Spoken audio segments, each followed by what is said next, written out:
So let's talk about investment property and what it would take to invest in property. I know we've talked before about generational wealth, and I truly believe that building generational wealth starts with real estate. I'm sure there's other ways to do it, but real estate is one way of doing it because of the fact that if you want to invest in the stock market, for example, and you want to have $10,000 worth of stock, you need $10,000. You can buy a $400,000 house in anywhere without necessarily putting down $400,000. It's a good way to leverage your investment. So now let's talk about what that means. There's several ways to invest in property.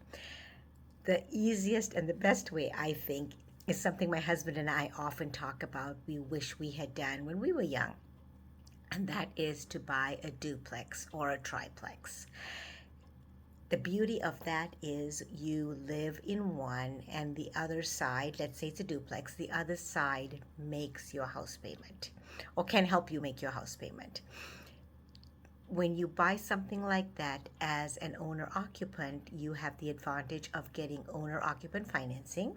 The interest rate tends to be lower. You also are not putting down as much as you would if you were buying true investment property. You could buy a duplex with maybe as little as 5% down. Now remember, this is not, I'm not talking about, I'm not going to explain a lot about financing because you really need to talk to a loan officer. But I just want to kind of give you an idea of what it would take to get started.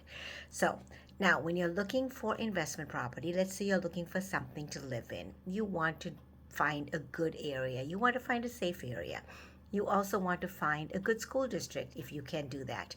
And you may not have children, that may not be part of your plan, but schools do help with property values.